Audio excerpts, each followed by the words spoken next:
Del mismo modo que en las cruzadas, el éxito de enrolarse en las cruzadas era porque, como sabes, se extendían para las cruzadas bulas de lo que fueron luego las bulas de salvación y de perdón de los pecados. Eso era una maravilla. Pero bueno, luego vinieron, más adelante, después de las cruzadas, ya vinieron las verdaderas bulas y las licencias papales, que eran las ventas para poder, no solo que se perdonaran los pecados pasados, eso tenía pase, es que se perdonaban los pecados de porvenir, se perdonaban los pecados antes de cometerlos. Como sabes muy bien. Sí, hubo abusos, eso yo no hablo de eso. A mí eso no me inquieta la conciencia nada. Ya me imagino que una persona como tú, la distinción entre el uso y el abuso, entre la institución y su degradación, pues lo que hay que hacer es combatir la degradación de las instituciones y cuestionar o problematizar las instituciones, que es lo que imagino que vas a hacer. ¿Qué es lo que voy haciendo? Sí. Ahora, damos otro paso más. Y ya después de la Edad Media, terminan las cruzadas, terminan las bulas y los papas, el negocio de la Iglesia y tal. Como decía, creo que era Maquiavelo la frase, una cosa que me quedó conmovido cuando leí, el negocio de la Iglesia con Dios, vendiendo las bulas, que es uno de los fundamentos del enriquecimiento de Roma y de las construcciones. Sí. Pero bueno, todo eso paso para llegar a la Semana Santa. Sí. Entonces sabemos poco, no creas que mucho, bueno, tú lo sabes. Sabemos poco sobre sus orígenes. Claro que es muy fácil trazar paralelismo con las procesiones de tal a cual, las que son de flagelantes, de las que eran de capirote, las que ocultaban la cara. Sabemos todo su origen. Y también sabemos que estaba prohibido ocultar la cara en una procesión. Porque, claro, recuerdan otro tipo de penitentes que no son los piadosos. Claro. El Ku Klux Klan es una imitación de las mismas capirotes. Sí. Bueno, la pregunta que te hago concreta es, en España sí conocemos muy bien el origen, pero muy reciente. Por ejemplo, el de Requena, eso es conocido universalmente en España. Dime tú, ¿qué diferencia ves desde el punto de vista de la religión entre una procesión de flagelantes y una de penitentes? ¡Qué barbaridad! Venga, yo quiero saber lo que no sé. Yo te voy a decir lo que sé, que es poco del asunto, pero lo voy a intentar contextualizar en primer lugar. Estamos el Viernes Santo, venga, claro, hay dos cuestiones diferentes. Una, que es la liturgia de la Iglesia en la Semana Santa, que claro, esto se remonta prácticamente a los años inmediatamente posteriores a la crucifixión y muerte de nuestro Señor Jesucristo, y a la elaboración de lo que es la liturgia de la Iglesia, tanto de la oriental como de lo que va a ser el rito romano. Y digamos que esto durante una serie de siglos va forjándose la oración de la Iglesia de una manera, constituyendo lo que forma parte de hoy la liturgia, y entonces la tenemos perfectamente asentada ya en los primeros siglos, y luego la tenemos perfectamente identificada a partir de la unificación, en realidad, litúrgica que tiene lugar con el Concilio de Trento. El Concilio de Trento no inventa nada, sino que lo que hace es sistematizar y publicar una serie de libros. Bueno, entonces ahí tenemos todo lo que sería estrictamente la oración pública de la Iglesia dedicada a la Semana Santa.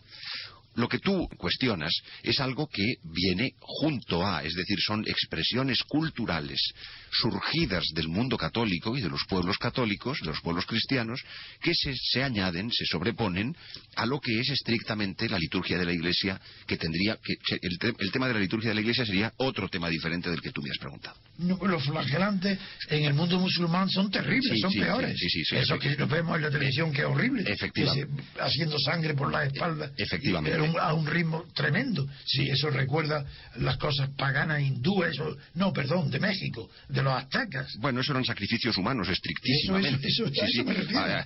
Pero eso era una cosa impresionante, en la que les abrían el corazón, lo sacaban y lo ofrecían a los dioses. Sabrás perfectamente que a más de 40 kilómetros se olía de la sangre podrida. Uno de los elementos más importantes en la intervención y en la justificación de la intervención de los, digamos, de la conquista, de lo que es la conquista, y posteriormente es precisamente todo el problema de los sacrificios humanos. Y esa justificación salió de nuestro Salamanca, efectivamente, ahí fue donde salió. De la escuela de Salamanca, pero en una controversia llevada fundamentalmente en Valladolid, porque la convocó el emperador Carlos I. Carlos I, en un momento determinado, es un caso luego volvemos a los flagelantes, cantantes y a los... Pero es un caso verdaderamente admirable de la historia universal. Nunca alguien en el cenit de su poder, como es el emperador Carlos... ¿Lo hizo Carlos? Lo hizo el emperador Carlos I, decide paralizar la conquista por los escrúpulos de conciencia que tienen y que le vienen precisamente de algunos consejeros que le dicen que desde el punto de vista de que los teólogos están discutiendo sobre la legitimidad de ello. Entonces convoca una importante controversia en Valladolid en la que es Francisco de Vitoria. De ahí que tengas razón cuando dices que es Salamanca de donde sale esto. Yo pienso en el autor, no en el lugar. No lo sabía. Pero está Ginés de Sepúlveda, que es un autor aristotélico, nada de la escuela de Salamanca, de la escuela dominica, y el propio Bartolomé de las Casas. El resultado de esa controversia que tiene lugar en Valladolid es precisamente que se puede continuar porque existen títulos que luego son los que magníficamente expone Francisco de Vitoria en sus relaciones de indios. Bueno, pues estábamos hablando efectivamente de los aspectos penitenciales, que no son los sacrificios humanos. Eso es una cosa diferente, porque eso es es sacrificar a los dioses. No, yo lo decía por hacerse sangre, hacerse daño. Por el daño. Bueno, eso es, digamos, la idea de la penitencia y de la penitencia física o de la penitencia corporal. Todo esto, la extraordinaria humanización que se ha ido produciendo en los últimos siglos, fundamentalmente a partir de la Ilustración, hace que hoy la sangre o la penitencia física sea vista, digamos, con desasosiego. Pero en realidad, en la vida de los hombres, el sufrimiento y el sufrimiento físico formó parte siempre. Fue inevitable, es algo que no podemos evitar. Entonces, de alguna manera, la Iglesia incorporó también este sufrimiento y este sufrimiento físico a través de a una manifestación pública. Es verdad que yo creo que existe una raíz profundamente humana, por más que hoy nos pueda chocar con categorías culturales que, queramos o no, están tamizadas por el mundo ilustrado y por 3 siglos de cultura ilustrada. Por más extraño que nos pueda parecer, no se trata sino de la integración del elemento físico, del sufrimiento humano que forma parte de la vida de los hombres, que nos acompaña necesariamente, que es inevitable, a lo que es precisamente la conmemoración de la pasión y muerte del Señor, en la que San Pablo dice que a nosotros nos toca completar la pasión de Cristo, algo que es misterioso desde el punto de vista teológico. Yo lo considero desde el punto de vista teológico, lo considero muy raro. Claro, desde el punto de vista teológico, los teólogos han discutido sobre cómo San Pablo, nada menos que San Pablo, puede decir que nosotros tenemos que completar en nuestra carne.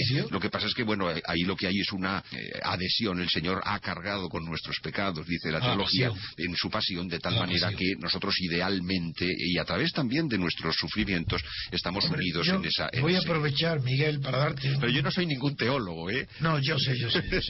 Lo he dicho en sentido para que el oyente sepa que tú conoces bien la teología, es otra cuestión.